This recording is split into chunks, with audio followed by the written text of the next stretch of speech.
So hey guys, welcome back to another novel explanation of Renegade Immortal and I hope कि तुम लोग बहुत ज़्यादा अच्छे और मजे में होगे। वीडियो में आगे बढ़ने से पहले तुम जानते हो कि तुम्हें क्या करना है। हाँ जी, अगर इससे पहले का एपिसोड अभी तक चेकआउट नहीं किया है तो पहले जाओ और जाके उसे देख लो, वरना यहाँ तुम्हें कुछ समझ नहीं आने वाला। और अगर तुमने देख लिया है तो बिना किसी देर के आज के इस वीडियो को शुरू करते हैं। सो होमीज, जैसा कि हमने लास्ट चैप्टर में देखा था जहाँ पे वांग लिन ने फाइनली पूरी की पूरी हुआन फैमिली को सबक सिखा दिया था और यहाँ पे लू मई जानती थी कि अब उसके बचने के कोई चांसेस नहीं है, तो वो एट द एंड जो हुआन फैमिली का एंसेस्टर होता है उसे अपना डोमेन दे देती है। साथ ही वो वांग लिन को वो एंटीडोट भी दे देती है जिसके जरिए से वो अपने बेटे यानी कि वांग पिंग को रिवाइव कर सकता है। इसी के साथ लू मई का चैप्टर यहाँ पे क्लोज हो जाता है और अब वांग लिन जो कि मेंटली बहुत ज्यादा थक चुका था वो अब वापस से रानियन प्लेनेट चला जाता है। और आगे सो होमीज, हमारे इस चैप्टर की स्टार्टिंग में ही मैं तुम सभी के सबसे कॉमन जो सवाल जो तुमने लास्ट वीडियो में पूछा था वो ये कि आखिर लू मई का अब क्या हुआ, क्या वो सच में मर गई? तो जवाब है नहीं, वो नहीं मरी, ये बस उसका एक और ही इल्यूजन था जैसा कि तुम्हें पता है। और अगर तुम रेनेगेड इमॉर्टल की नॉवल को अच्छे से फॉलो कर रहे हो तो मैंने बहुत पहले भी तुम्हें बताया था कि ये बस उसका एक और इल्यूजन है, या फिर तुम ये कह सकते हो कि ये एक और इसका अवतार है और इसकी जो रियल बॉडी है उसका नाम है मू बिंग मई। सो या भले ही लू मई का जो चैप्टर है वो क्लोज हो गया लेकिन उसकी जो मेमोरी है वो उसकी रियल बॉडी के पास मौजूद है। तो टेक्निकली तो लू मई मर चुकी है लेकिन उसकी मेमोरीज अभी भी जिंदा है उसकी रियल बॉडी में। और ये दूसरा क्वेश्चन तुम लोगों ने पूछा था कि क्या वो फ्यूचर में वांग लिन से मिलेगी, तो हाँ भाई वो मिलेगी लेकिन तब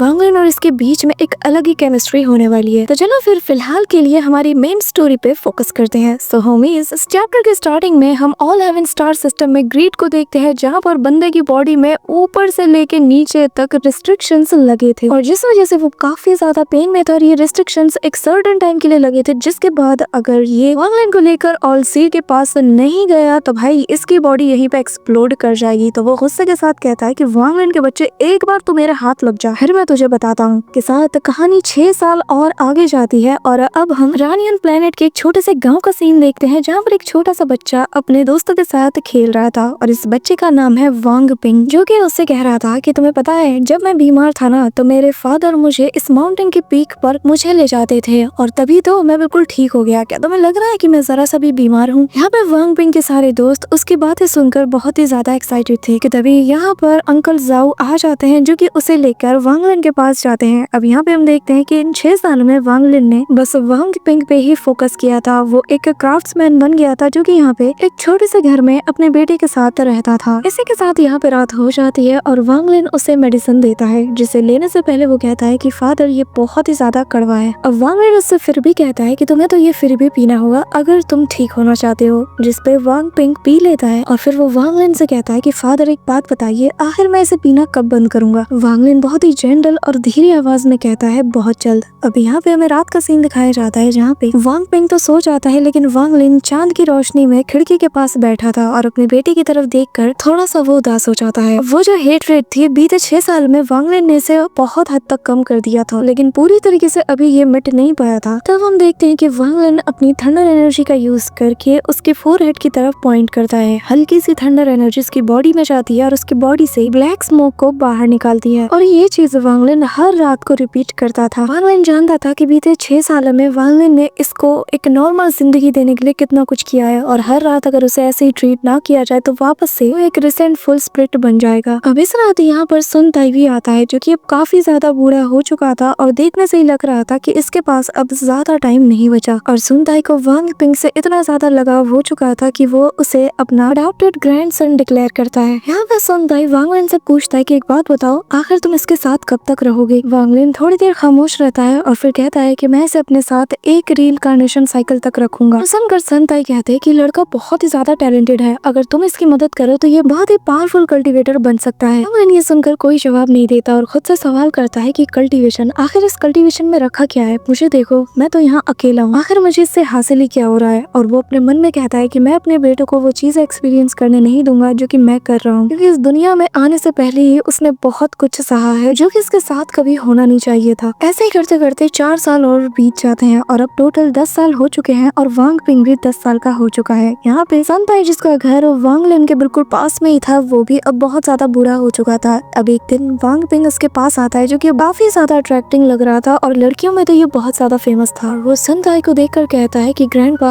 आखिर आंट ज़ैंग बार बार मेरे फादर के पास क्यों आती है? जिसपे सन ताई हंसकर कहता है कि चिंता मत करो, तुम्हारा फादर उसे कभी भी हाँ नहीं कहेगा। इसी के साथ हम देखते हैं कि बीते 5 सालों में वांग लिन के पास बहुत से शादी के ऑफर्स आते हैं और ये जो ज़्याओ फैमिली की आंट है वो कहती है कि हमारी ज़्याओ फैमिली में एक बहुत ही सुंदर लड़की है, वो तुम्हारे बेटे को अपने बेटे जैसा प्यार भी देगी, तो तुम्हें उससे शादी कर लेनी चाहिए। वांग लिन के चेहरे पे एक फेक स्माइल होती है और वो उस लेडी से कहता है कि प्लीज फिलहाल के लिए इस मैटर को जाने दीजिए और कभी भी मेरे सामने किसी और का जिक्र मत कीजिएगा। यहाँ पे वांग पिंग भी पीछे से ये सारी बातें सुन रहा था और इनकी कॉन्वर्सेशन काफी देर तक चलती है। तो चिल्लाते हुए बेचारा कहता है कि फादर मुझे भूख लगी है। जो सुन के वांग लिन स्माइल करता है और कहता है कि फिलहाल के लिए इस कॉन्वर्सेशन को यहीं पे एंड करते हैं। और फिर हम देखते हैं कि वो लेडी चली जाती है और वांग पिंग अपने फादर से कहता है कि फादर क्या आप सच में ऐसा करोगे? वांग लिन स्माइल करता है और कहता है कि नहीं, मैं ऐसा कुछ नहीं करने वाला। अब वांग पिंग कहता है कि मैंने सुना है मेरा जो दोस्त है ना, उसके फादर ने भी दूसरी शादी की, उसकी भी स्टेप मदर आई और अब तो उसे ठीक से खाने को भी नहीं मिलता। वांग लिन उसकी इन प्यारी बातों को सुन के हंसता है और कहता है कि ठीक है, मैं तुमसे वादा करता हूँ कि मैं कभी भी तुम्हें कोई स्टेप मदर लाके नहीं दूंगा। जो सुनकर अब वांग पिंग भी खुश था और फिर कहता है कि फादर चिंता मत कीजिए, आप कभी भी अकेले नहीं होगे, मैं सारी जिंदगी आपके साथ रहूंगा और आपकी सेवा भी करूंगा और आप बिल्कुल भी अकेले नहीं होगे। अब यहाँ पे वांग पिंग को एक बात याद आती है कि बचपन में जब उसने एक बार अपनी माँ का पूछा था तो वांग लिन का एक्सप्रेशन कैसे चेंज हो गया था, लेकिन आज जब वो उस मेमोरी की याद करता है तो उसे एहसास होता है कि उसके फादर उस वक्त काफी ज्यादा उदास थे। इसी वजह से वांग पिंग दोबारा कभी अपनी मदर का जिक्र नहीं करता। हम देखते हैं कि कुछ साल और बीतते हैं और इस दौरान वांग लिन की जिंदगी बिल्कुल नॉर्मल चल रही थी। ऐसा लग रहा था कि वो एक मॉडल बन चुका है और अब उसे लाइफ की अंडरस्टैंडिंग और ज्यादा हो रही थी। डेप्थ का तो नॉलेज इसे बहुत अच्छे सा था, लेकिन लाइफ वाला जो साइड था वांग लिन ने इसे बहुत कम ही फेस किया है। लेकिन अब इसके डोमेन में ना चेंजेस आने लगे थे और ये जैसे अपनी ही एक अलग स्पीड के साथ इवॉल्व होने के रास्ते पे चल रहा था। कल्टीवेटर्स के बीच में एक बात तो सभी लोग जानते हैं कि जो कल्टीवेटर का डोमेन होता है ये हर चीज का रूट होता है एंजल, और मोस्टली सभी का जो डोमेन होता है ये फिक्स होता है। इसमें चेंजेस आना बहुत ज्यादा रेयर है और इवॉल्व होना तो उससे भी ज्यादा। इसी के साथ हम देखते हैं कि वांग पिंग अब 16 साल का हो चुका था और साथ ही सन ताई का आखिरी वक्त भी आ जाता है और वांग पिंग जो कि उससे बहुत ज्यादा अटैच था उसे भी ये चीज काफी ज्यादा हर्ट करती है। अब वांग लिन जाते वक्त उससे कहता है कि चिंता मत करो, तुमसे किया वादा मुझे याद है। इसी के साथ हम देखते हैं कि कुछ महीने और बीतते हैं। वांग पिंग जो कि अब काफी ज्यादा हैंडसम लगता था, लेकिन उसका जो दिमाग है, उसका जो मन है वो बिल्कुल वांग लिन की तरह शांत था। लेकिन इसकी ये जो फिजिकल अपीयरेंस है ये बिल्कुल लूमे जैसा था, बहुत ज्यादा अट्रैक्टिव। अब यहाँ पे एक दिन वांग पिंग जो है वांग लिन से कहता है कि फादर आखिर आप मुझे इमोर्टल्स के स्पेल्स क्यों नहीं सिखाते? वांग लिन समझ जाता है कि सन ताई ने इसे कुछ ना कुछ तो जरूर बताया है जाने से पहले। वांग लिन उसकी तरफ देखता है और बस इतना कहता है कि जो कल्टीवेटर की जिंदगी है ना ये तुम्हारे लिए बिल्कुल भी सूटेबल नहीं। जो सुनकर वांग पिंग समझ आता है कि उसके फादर नहीं चाहते कि वो कल्टीवेट करे, पर वांग लिन से वो पूछता है कि फादर एक बात बताइए कि क्या आप भी एक इमोर्टल हो? वांग लिन हंसता है और बस इतना कहता है कि नहीं, मैं कोई इमोर्टल तो नहीं हूँ, लेकिन हाँ तुम मुझे एक कल्टीवेटर कह सकते हो। के साथ हम देखते हैं कि जब वो वांग पिंग यहाँ पे 19 साल का हो जाता है तो ये लोग एक सफर पे रवाना हो जाते हैं और वांग लिन उस मून विलेज को छोड़कर यहाँ से चला जाता है। सभी लोग उन्हें अलविदा कहने भी आते हैं। असल में वांग लिन अपने बेटे को लाइफ का महत्व सिखाना चाहता था। वो बस चाहता था कि उसका बेटा नॉर्मल लोगों की तरह जिंदगी जिए और कल्टीवेटर बनने का सपना छोड़ दे। इसी वजह से वो लाइफ को एक्सपीरियंस कराने के लिए उसे एक बहुत बड़ी जर्नी पर ले जाता है। यहाँ पे बड़े बड़े पहाड़ पे उसे चढ़ाता है। फिर ये लोग नदी के भी सफर करते हैं और वांग पिंग को इस सारे एडवेंचर में बहुत ज्यादा मजा आता है और वो खुशी खुशी कहता है कि फादर मैं अपनी पूरी जिंदगी आपके साथ बिताना चाहता हूँ। मैं मरने के बाद रीइंकार्नेट होने के बाद भी मैं आपका ही बेटा बनना चाहता हूँ। और ये लोग टोटल 8 साल ऐसी ही जर्नी करते रहते हैं और वांग लिन ने वांग पिंग को सब कुछ दिखाया था। इसी के साथ अब वांग पिंग पूरे 27 साल का हो चुका था और वांग लिन भी दिखने में ओल्ड लग रहा था। उसके चेहरे पे भी झुर्रियां आ चुकी थी क्योंकि अब वो एक मॉडल की तरह जिंदगी बिता रहा था। 8 साल की जर्नी में जो वांग पिंग का सोल है ये और ज्यादा इवॉल्व हुआ था, जिस वजह से उसके अंदर जो हेट रेट था ये अब काफी हद तक मिट चुका था। बस थोड़ा बहुत ही हिस्सा बचा था जिसे कि मिटाया नहीं जा सकता, क्योंकि बचपन में ही वांग लिन ने अपने स्पेल्स के जरिए से इसकी मेमोरीज को मिटा दिया था। तो वांग पिंग के अंदर जो हेट रेट थी, जो लू मेई ने बनाया था, वो पूरी तरीके से मिट चुकी थी। लेकिन उसका थोड़ा बहुत हिस्सा तो था, लेकिन वो ऐसे ही नहीं मिटाया जा सकता। इसके लिए उसे लाइफ को और अच्छे से एक्सपीरियंस करना होगा। ये लोग कूलियान माउंटेन के पीक पर भी चढ़ाई करते हैं, जहाँ पर बारिश के बाद रेनबो का नजारा काफी खूबसूरत लगता है। पर तभी तो कल्टीवेटर यहाँ से गुजर रहे थे और जब उनके नजर वांग लिन और वांग पिंग पे जाती है, जो कि मॉडल जैसे दिख रहे थे, तो वो भी हैरान थे कि यार आखिर मॉडल्स कब से इतने ताकतवर हो गए कि पहाड़ की ऊंचाई पे चढ़ने लग गए। यहाँ पे वांग पिंग को बहुत मजा आता है। ये लोग माउंटेन से नीचे भी उतर जाते हैं कि तभी वांग पिंग दोबारा से अपने फादर से कहता है कि फादर मुझे कल्टीवेट करना है। अब वांग लिन उसे वही जवाब देता है जो कि उसने 17 साल पहले से दिया था कि कल्टीवेटर का रास्ता तुम्हें सूट नहीं करता। अब यहाँ वांग लिन और वांग पिंग दोनों बाप बेटे एक छोटे से रेस्टोरेंट में जाते हैं जहाँ पर वांग पिंग खाना खा रहा था, पर तभी वांग पिंग को यहाँ का खाना बहुत पसंद आता है तो वो खुशी के साथ कहता है कि फादर यहाँ का खाना तो बहुत लाजवाब है। अब यहाँ सामने वाली टेबल पे 3 लोग बैठे थे जिनमें से एक ओल्ड मैन था जो कि कोर फॉर्मेशन का था और जो 2 डिसाइपल्स थे ये असल में कंडेंसेशन के स्टेज पे थे। अभी यहाँ पर हम देखते हैं कि वांग पिंग की बातें सुनकर उनमें से एक मजाक उड़ाने लगता है जो देखकर वो लड़की कहती है कि आखिर तुम उसका मजाक क्यों उड़ा रही हो, पर ये बंदा फिर भी नहीं रुकता।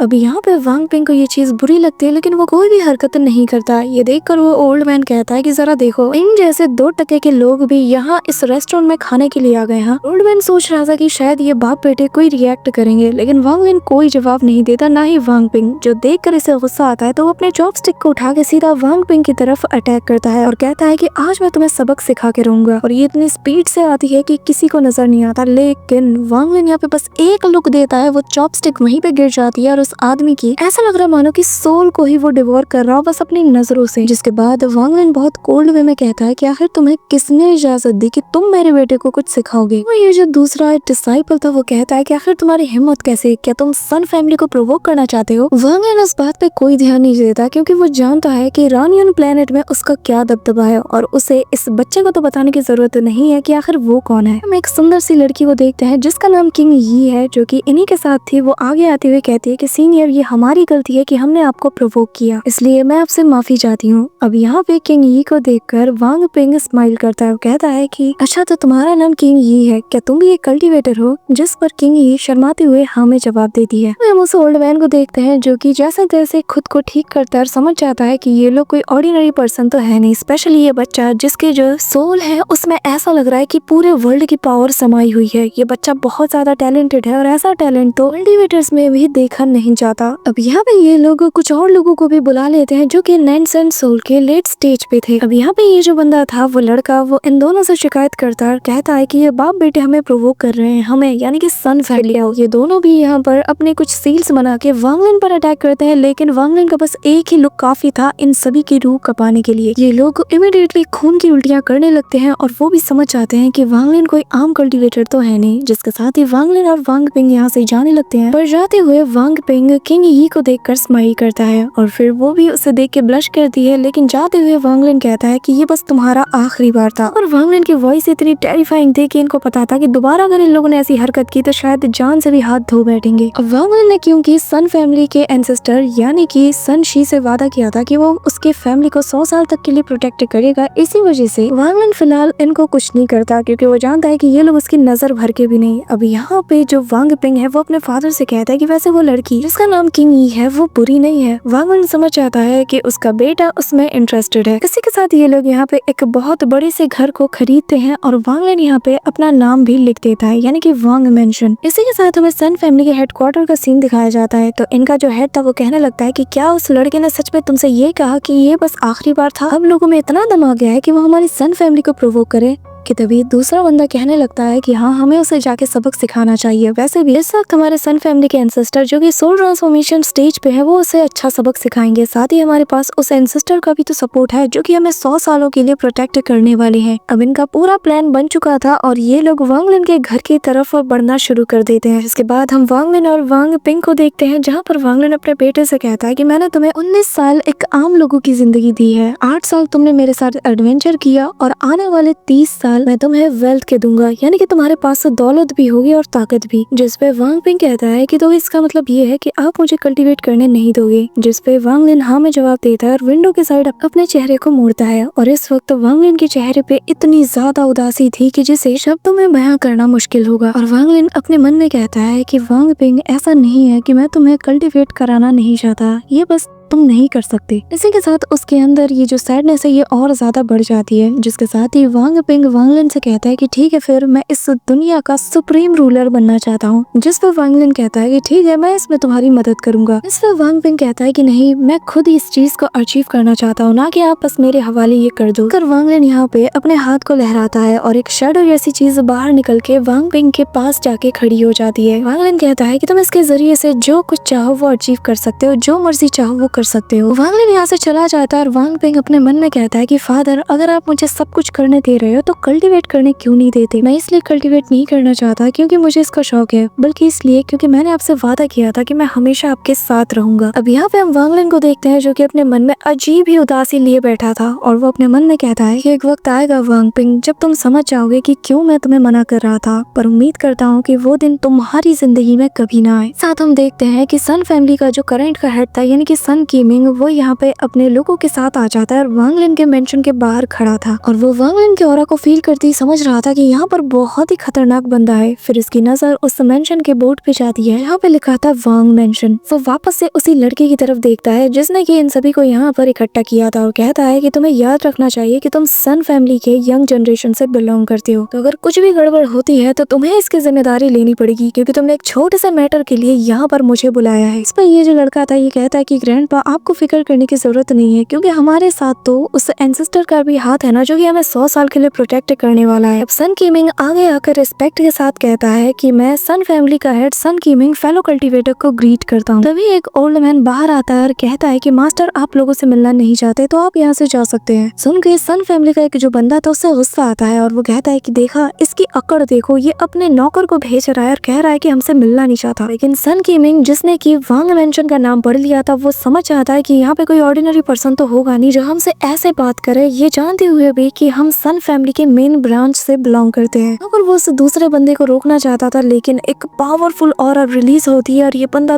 दूर जाके गिरता है, इसके मुंह से खून निकलने लगता है, इसकी कल्टीवेशन भी ड्रॉप हो जाती है। इसी के साथ सन कीमिंग कहने लगता है कि तुम लोगों की ये मजाल कि तुम उस एंसेस्टर को प्रोवोक करो जो कि हमें प्रोटेक्ट करता हुआ आ रहा है और आज सन फैमिली जिस भी पोजीशन में है बस इसी इंसान के बदौलत है। अब यहाँ पर ये सुनकर वो लड़का जिसका नाम सन वूमिंग है उसका एक्सप्रेशन भी बदलने लगता है। ये लोग इमीडिएटली यहाँ से रिट्रीट करने लगते हैं और सन कीमिंग रिस्पेक्ट के साथ कहता है कि फेलो कल्टीवेटर, मैं माफी चाहता हूँ कि मैंने आपकी कल्टीवेशन में आपको डिस्टर्ब किया, और फिर वो सभी को लेके यहाँ से चला जाता है। इसी दौरान हम सन वूमिंग को देखते हैं जो कि उसी घर में जाता है जहाँ पर उसने किंग यी को ट्रैप करके रखा था और इसके कल्टीवेशन को सन फैमिली ने सील कर दिया था, जिसके साथ ही वो यहाँ पर अब एक मॉडल बन के रह जाती है। और सन वूमिंग उसे गुस्से के साथ देखते हुए कहता है कि सब कुछ तुम्हारी वजह से हुआ, अगर तुम उस एंसेस्टर की लड़की में इतना ज्यादा इंटरेस्टेड ना होती, उसकी तरफ ना देखती तो मुझे गुस्सा नहीं आता और ना ही मैं इसका मजाक उड़ाता, सब कुछ तुम्हारी वजह से हुआ। अब ये कहते साथ ही वो उसे बहुत बुरा भला कहता है और कहता है कि इसके सजा तो तुम्हें मिलेगी। पर तभी सन वूमिंग के पीछे एक फिगर अपीयर होता है और बस उसे देखते साथ ही सन वूमिंग वहीं पे बेहोश हो जाता है। ये फिगर असल में वांग लिन का था और वांग लिन इस लड़की यानी कि किंग यी को देखकर कहता है कि तुम्हारा टैलेंट ठीक ठाक है, इसलिए मैं चाहता हूँ कि एक रीइंकार्नेशन साइकिल तक तुम अपनी जिंदगी वांग पिंग के साथ बिताओ। जो सुन के किंग यी तो शॉक्ड थी और वांग लिन उसे ऑफर देता है कि बदले में मैं तुम्हें नैनसन सोल की कल्टीवेशन प्रोवाइड कराऊंगा, जिस पे ये लड़की भी मान जाती है। और हम 3 दिन बाद का सीन देखते हैं जहाँ पे वांग पिंग उस लड़की किंग यी के साथ इस जगह को छोड़ देता है और वो अपने एक नए एडवेंचर पे निकल जाता है। वांग लिन भी उसे नहीं रोकता और उस रात वांग लिन जम के पीता है। अब ऐसे ही हम देखते हैं कि 3 साल कहानी आगे बढ़ जाती है। वांग लिन भी तो 3 सालों में वांग पिंग की कोई खबर नहीं पाता और ना ही वो उसे ढूंढने जाता है। लेकिन यहाँ पर हेवन स्कूल नाम का एक नया सेक्ट सामने आया था जिसमें बेसिकली मॉर्टल्स थे और इसकी खबर पूरे रानियन प्लेनेट में तेजी से फैलने लगती है और इनका जो लीडर था वो बहुत ही ज्यादा फेमस था जिसके साथ एक लड़की हमेशा रहा करती थी। ऐसे ही हम देखते हैं कि 9 साल और बीत जाते हैं। वांग लिन को इस दौरान वांग पिंग की कोई खबर नहीं थी और वो नॉर्मली अपनी जिंदगी जी रहा था और वांग लिन रोज की तरह ही एक रेस्टोरेंट में मौजूद था कि तभी यहाँ पर कुछ लोग हेवन स्कूल के बारे में बात कर रहे थे और कह रहे थे कि ये तो पूरे प्लेनेट रानियन का नंबर 1 सेक्ट बन चुका है, साथ ही 3 अंपायर में वो बहुत ज्यादा फेमस है। अब यहाँ पे हमें बताया जाता है कि यहाँ पर इस वक्त का जो सबसे पावरफुल 3 अंपायर है उनके नाम है ताकिन, दी शैन और चेन यून। यहाँ पे सभी लोग बात कर रहे थे कि कैसे ये जो हेवन स्कूल का जो लीडर है यानी कि जो ओनर है बहुत ही ज्यादा काइंड है और रूमर्स तो ऐसा कहते हैं कि शायद वो एक इमॉर्टल है और उसकी वाइफ भी उसके साथ हमेशा रहा करती है। वांग लिन समझ जाता है कि ये लोग वांग पिंग की ही बात कर रहे हैं। वहीं दूसरी तरफ हम रात के अंधेरे में वांग पिंग को देखते हैं जहाँ पे वो 40 साल का हो चुका था और चांद की रोशनी को देख रहा था। साथ ही यहाँ पर किंग यी भी आती है। किंग यी का हाथ पकड़ के वांग पिंग कहता है कि बात बताओ, तुम्हें क्या लगता है कि मेरा फादर इस वक्त क्या कर रहा होगा? जिस पे वो ब्लश करती है और कहती है कि फादर जरूर रेस्ट कर रहे होंगे और आपको ही याद कर रहे होंगे। यहाँ पे वांग पिंग को किंग यी ने बता दिया था कि उसके फादर ने उसके साथ कौन सा अग्रीमेंट किया था। हालांकि वो दोनों एक दूसरे के लिए फीलिंग्स रखते हैं, इसी वजह से वांग पिंग को इस अग्रीमेंट से कोई भी फर्क नहीं पड़ता और वो हंसते हुए कहता है एक बाप आखिर बाप ही होता है, वो बेटे की खुशी के लिए कुछ भी कर सकता है। इसके साथ 5 साल और बीत जाते हैं और जो दीशान एम्पायर था वो हेवन स्कूल पे अटैक करने की कोशिश करता है, लेकिन इन लोगों ने बस 1 मंथ के अंदर ही दीशान एम्पायर को अपने कब्जे में ले लिया। पूरा का पूरा एम्पायर अब हेवन स्कूल के अंडर में था और बाकी के जो 2 एम्पायर थे ये भी डर के मारे इनके साथ एक शांति समझौता करते हैं। फिर दीशान एम्पायर का नाम सेलेस्टियल एम्पायर रखा जाता है और इसका एम्परर जो होता है वो होता है वांग पिंग। साथ सेलेस्टियल एम्पायर को बने हुए 5 साल और बीत जाते हैं। वांग लिन भी इस दौरान इनके बारे में सुनता है लेकिन कोई रिएक्ट नहीं करता। वांग लिन कहता है कि 47 साल बीत चुके हैं, वांग पिंग ने वो सब कुछ अचीव कर लिया है जो वो करना चाहता था। बाकी के जो 2 एम्पायर्स है वो चाहकर भी सेलेस्टियल एम्पायर का कुछ नहीं बिगाड़ सकते, क्योंकि सेलेस्टियल एम्पायर यानी कि वांग पिंग का जो एम्पायर है उसमें कल्टीवेटर्स की तादाद ज्यादा है जो कि हेवन स्कूल से बिलोंग करते हैं। इसी के साथ सीन शिफ्ट होता है और हम इतने टाइम बाद ग्रीड को देखते हैं जो कि प्लेनेट यूनजियो को देखकर थोड़ा लालच में आ जाता है और कहने लगता है कि चलो देखते हैं कि आखिर इस प्लेनेट के अंदर कौन सा ट्रेजर मौजूद है।